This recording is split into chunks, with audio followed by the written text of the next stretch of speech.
The Florida Gators offensive line is stronger than it's been in the past decade, if not stronger or longer. I don't even know. It's been a while since the offensive line has been this good, and we're going to talk about it only here on Locked On Gators.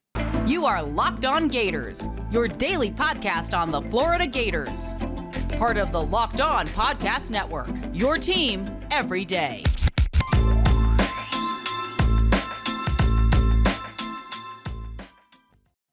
Hello, and welcome back to another episode of Locked On Gators, part of the Locked On Podcast Network, your team every day. Thanks for making Locked On Gators your first listen of the day every day. We are available daily and free wherever you listen to the podcast. Happy Friday. I'm Brandon Olson. You can find me on Twitter at WNS_Brandon. Find my written work with Whole Nine Sports. That is WHOLENINE Sports and GiantsCountryofSI.com. Last day of the first week of vacation for me. So next week will still be the defensive side of this. We're going to take a look at some of the defensive points and some of the defensive opinions that I'll have because I got some. But for today, we're finishing up with the offensive line, and we're going to spend the first two segments talking about the clear best player on this offensive line. Was not in Gainesville last year, but he is this year. O'Cyrus Torrence, who throughout his college career has been nothing short of absolutely dominant. He has been a freak. We're going to look at some numbers in just a second, but O'Cyrus Torrence, if he chooses to enter the 2023 NFL draft, is likely going to be one of the top guards. If he continues his projection the way that we've been looking at him, he's likely going to be one of the top guards drafted.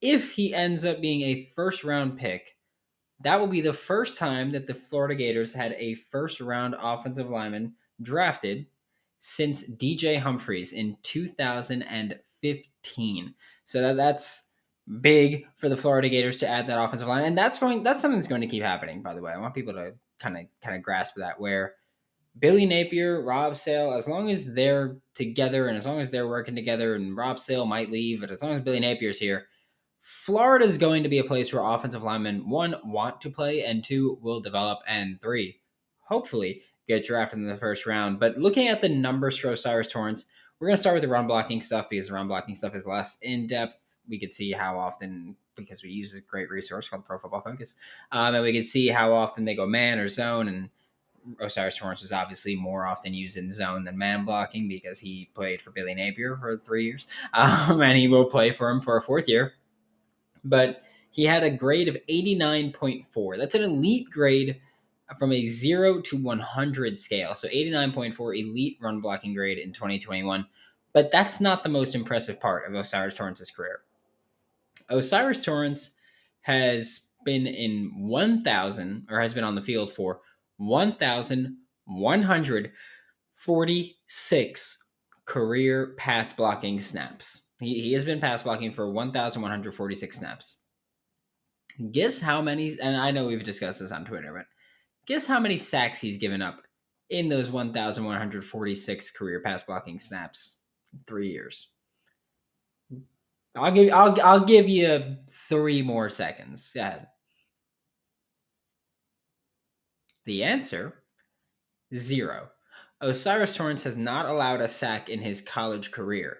That is 1,146 snaps, and that's playing great. I mean, last year they played Texas in week 1. They started off with one heck of a matchup where if you're going from the Sun Belt to playing Texas, that's big.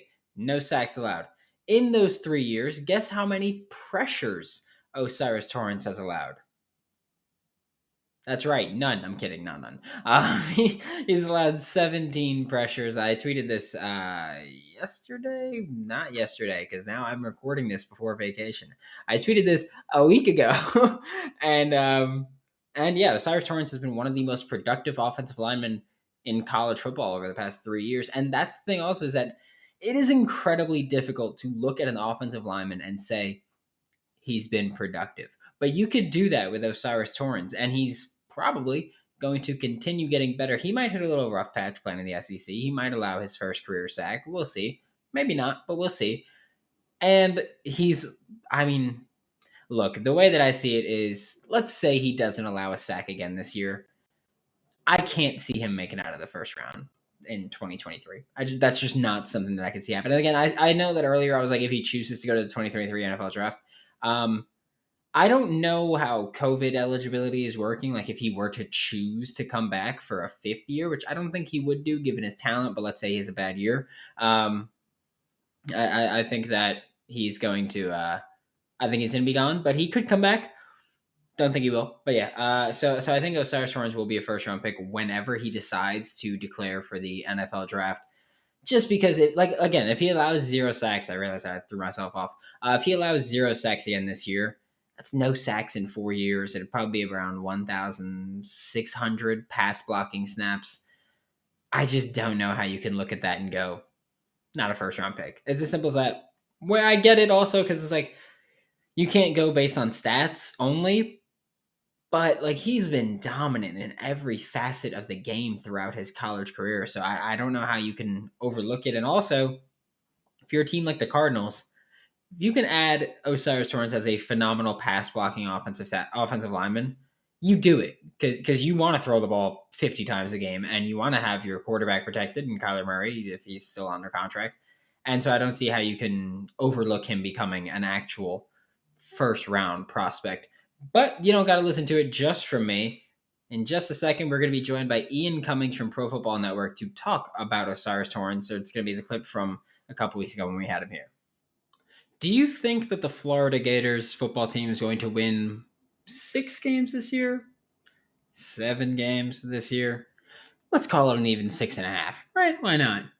BetOnline is your number one source for all your betting needs and sports information. And right now, they have the Florida Gators line set at 6.5 wins this season.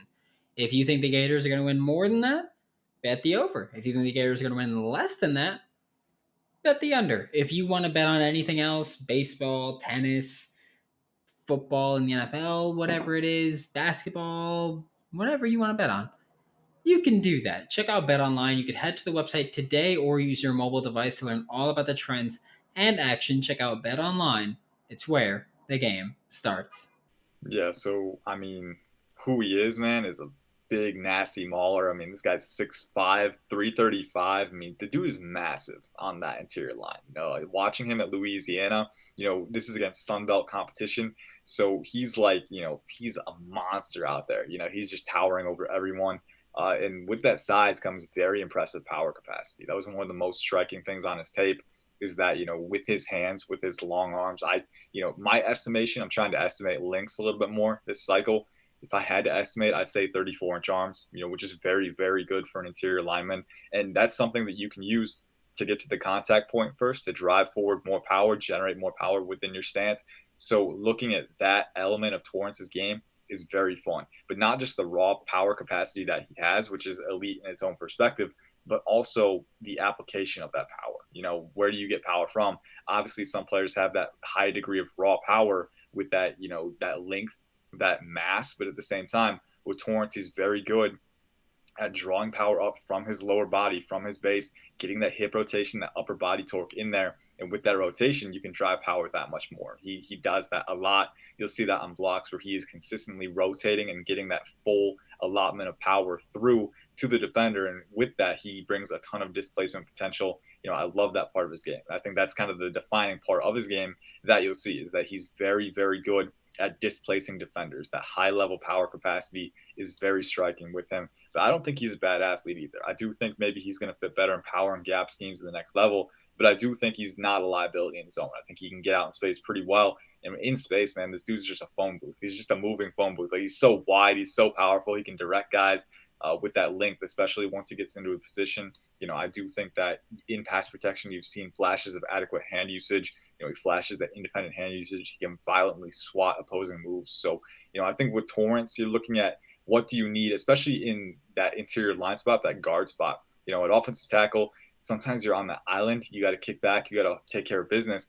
But in the interior, there's a little bit of relief there, where you have that help if you need it from the center. But at the same time, you're also kind of dealing with the smaller area, right? The interior linemen, the blitzers, they can only go a certain span of direction within that range. So if you're Torrance in a phone booth, I love this dude in a phone booth because he's massive. He can just wall off that entire range. And if you get within an arm's length of him, he's going to make you pay. He's going to impose his will on you, and you'll be in the dirt by the end of that rep if you're not careful. So I'm a big fan of what he has to offer. I think especially in that interior range, the power capacity, enough athleticism to kind of work with those short areas, and then combative hands, mauler mentality.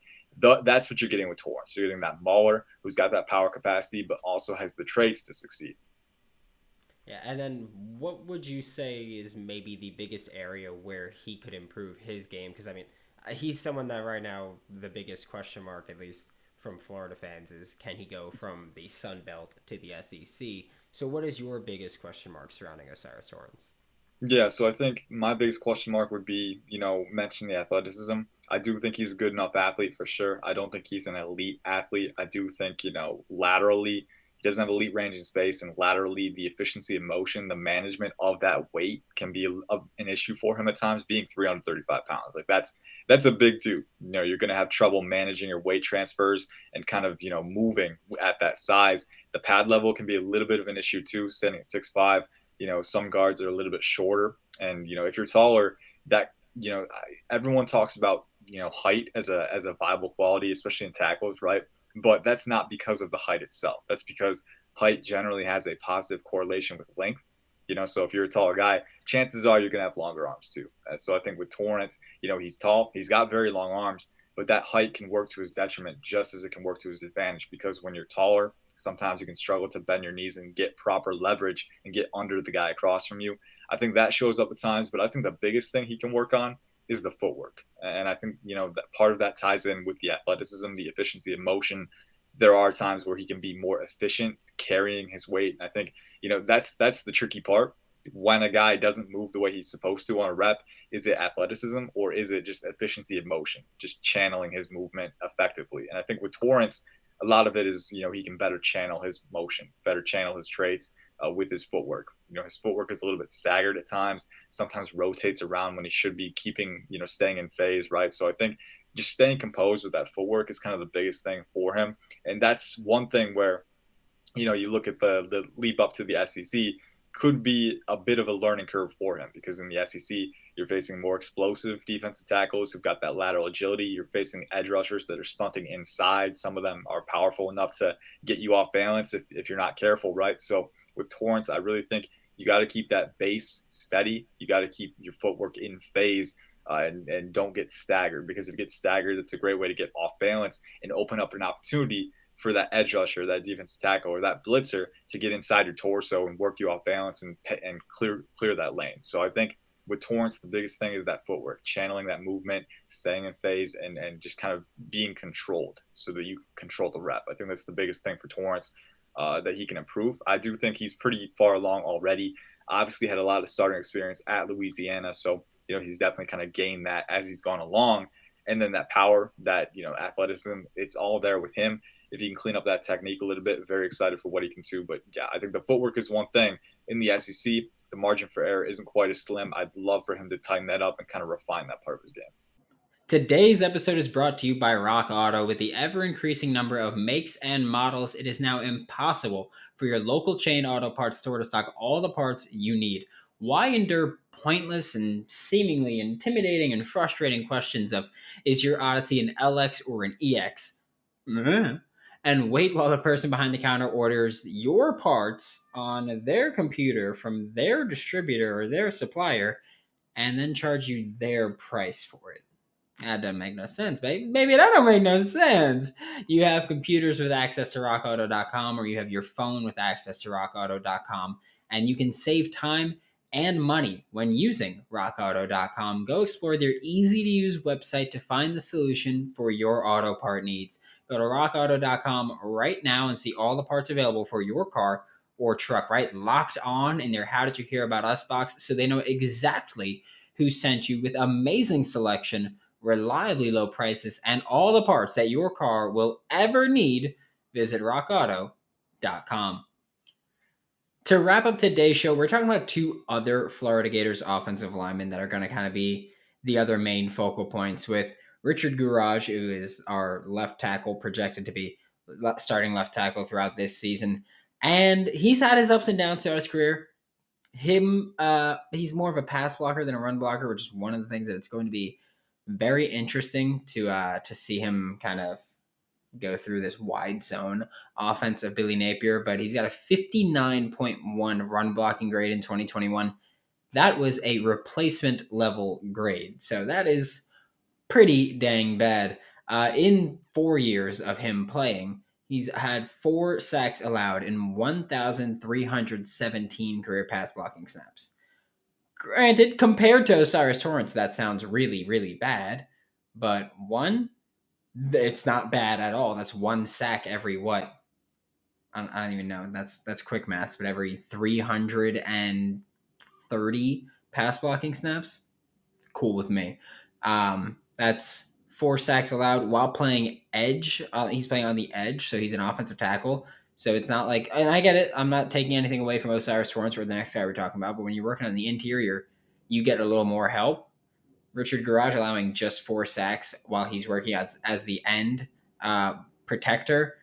That's actually that's phenomenal right there. In the 4 years, he's allowed 51 pressures, which isn't ideal, but it's 12.75 pressures per year, which is fine with me. That's 1.125 per game. Like that's not a problem with me, at least, at all for Richard Garage. I'm very excited to see him be the bookend tackle this year, preferably starting left tackle. I'm curious to see how he's going to improve as a run blocker this year. I do think that he's getting a huge benefit from working with Rob Sale and from working with Billy Napier and Stapleton and all these guys, where you've got a lot of resources. If you're an offensive lineman for the Florida Gators, you got a better strength and conditioning program, better nutrition program, better food, better coaching than last year, where it's not John Hevesy and Michael Soline, who's at Ohio State now, I believe,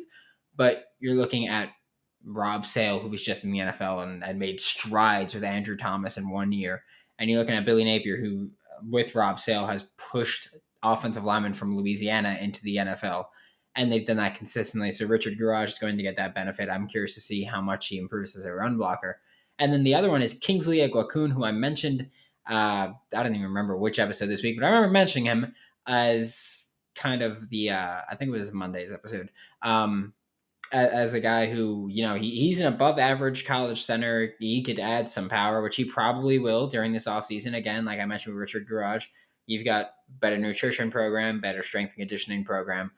Kingsley Eguakun, starting center last year. That was the only year he was a starter. The first 2 years he barely played in. 0 sacks allowed in 471 career pass blocking snaps.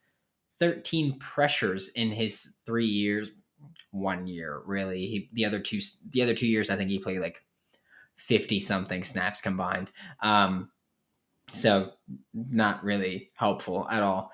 But he had a 61.6 run blocking grade, which is not a replacement level. It's just above replacement level. Richard Garage was just in replacement level, and Kingsley Eguakun is just barely above it. But that is a backup level run blocking grade. So you'd like to see that improve, and it will while he's playing next to Osiris Torrence. That will just happen every time they run towards the same side. If there's any help, they're both going to get a bump for it. So they're going to be much improved this coming season. I'm very much looking forward to it because Lord knows Florida needs offensive line help and some offensive line development. Thanks for making Locked On Gators your first listen of the day. We are available daily and free wherever you listen to the podcast. We'll be back Monday where we're flipping to the defensive side of the ball. Now make your second listen the Locked On NBA Big Board podcast. Rafael Barlow, Richard Sammon, Sam Ferris, and Leif Thulin give fans an in-depth look into the biggest prospects, the latest player rankings, and of course, big boards. For Locked On Gators, I'm Brandon Olson. Don't forget to follow me on Twitter at WNS_Brandon. Find all my written work with Whole Nine Sports. That is WHOLENINE Sports and GiantsCountryofSI.com. I will see you all Monday.